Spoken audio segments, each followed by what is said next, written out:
Let's go out on video chat. Brian Wiebe joins us from the BCHL Network, British Columbia Hockey League Network. How you doing, Brian? Morning, Rod. I'm doing fine, thanks. How are you doing? Great to hear from you. Darren Dupont joins us here, another huge Junior A fan. All of us in this discussion are.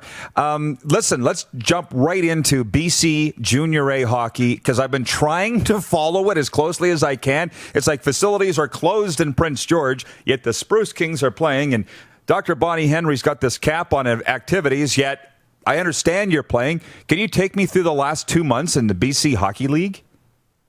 The BCHL has been able to get things going without fans in the stands. And although it's not regular season hockey, and so they're calling it an extended training camp, is the exact phrasing that the league is using for it.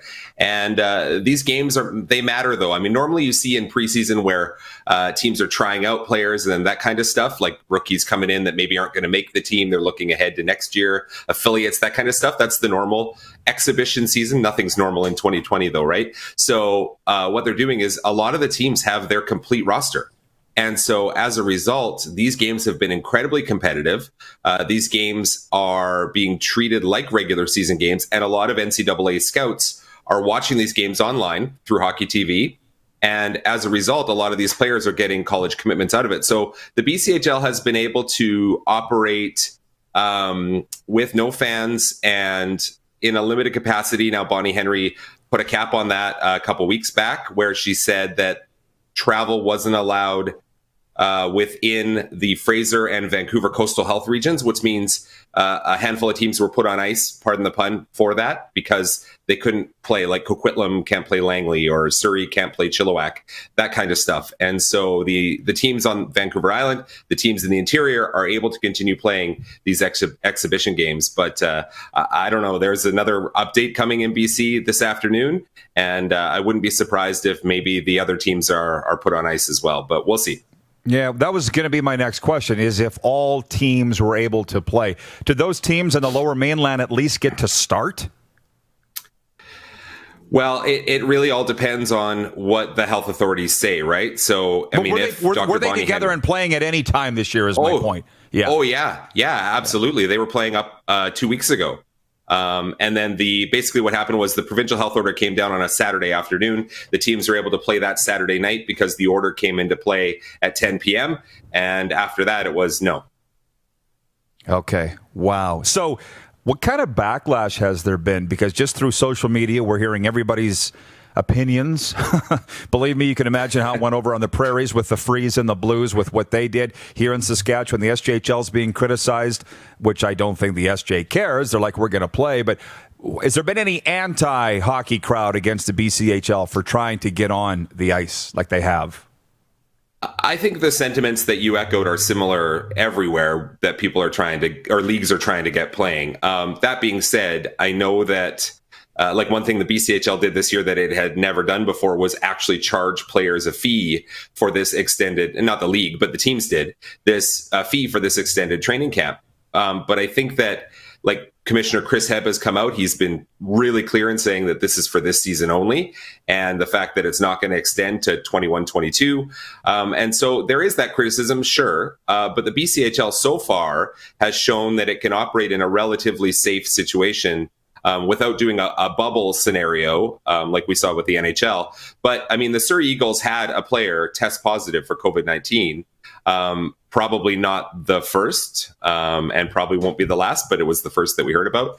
And, I mean, they followed the protocols, and the Surrey Eagles ended up playing games within a couple of weeks of that, the news coming out that that player had tested positive, and the player isolated from the team, is recovered now, and by all accounts doing fine. So, I mean, I think that sadly, this just may be the way that life is right now, the way that we're dealing with this virus. Yeah, and for a while, and for a while to come. And I'm so proud of these leagues for playing. I'm so proud of them for not giving up. And I'll be saying the same about the WHL beginning January 8th. From Robin in Prince Albert, he says, with the BCHL a pay-to-play this year, would you know the approximate cost to the player? It's a good question. There's a lot of talk of that. Is every team pay-to-play in the BCJ now? From what I understand, no. And from what I understand, it varies across the board. And so the thing is, obviously, with junior hockey is that players that were signed last season, so not incoming rookies, their rights still belong with that BCHL team. So even if a player, say, for example, was saying, I can't afford to pay or I'm not going to pay, well, the team obviously still holds the player's rights in that situation. So, I mean, what I've been hearing from teams around the league is that it runs the gamut from no fees to a higher amount of fees, but there's no standardization there. Two last questions. One, how closely are you and the folks in BC going to be watching Connor Bedard once he gets back into Canada and laces him up with the Pats?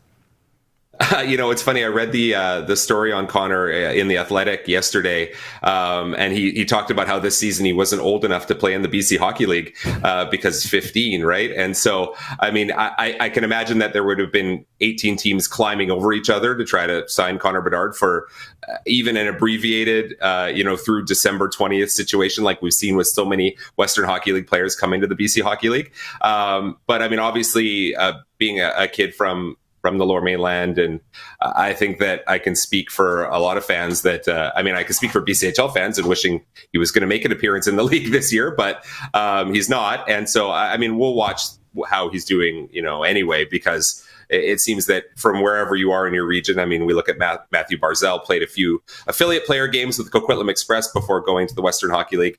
Bedard will be the same. A lot of people were looking at him U18 last year and following now with once he gets to Regina. And lastly, no wrong answer here. How do you feel about the WHL Junior A player transfers? Mine is I don't really see the point. I don't have an opinion either way. How are you on it? I respect the teams that have come out and said we're not going to take any, not one single major junior players coming to our team. But I also respect those teams that say, yeah, you know what, if we can add a 20-year-old player who's played 4 years in the Western Hockey League, that's depending on that player's attitude. That's, I think, really the key, Rod, is that if the player comes in with the right attitude and thinks, you know what, I can add something to this dressing room in the fact that these, maybe 17, 18-year-old players and lend my experience the same way that player would in his Western Hockey League dressing room, I think that's a positive. Now, I don't necessarily like it if a team is cutting a player to bring in a Western Hockey League player for a month. I'm not sure that I think that that's a good idea, but I think that if the situation's right for both, it can work. I'm with you. That's almost exactly in line with what I think. And I'm just like, hey, doesn't affect me. You guys figure it out yourselves. Brian, this has been fantastic. Where can people go to read your stuff? Let's give a plug for BCHL Network. Yeah, BCHLnetwork.ca. We're an independent media source covering the BC Hockey League. I've got a team of writers. I know you've had Paul Figler from Dub Network on the show before, and so we're an offshoot of the Dub Network folks, and it's just covering the BCHL here. So BCHL.ca, BCHLnetwork.ca, pardon me, and on Twitter at BCHL Network. Great job, Brian. Thank you. Keep in touch. Thank you, Rod. You got it. Brian Wiebe from BCHLnetwork.ca. You're watching Rod Pedersen On Demand. For more of The Rod Pedersen Show, visit rodpedersen.com or follow Rod Pedersen on social media.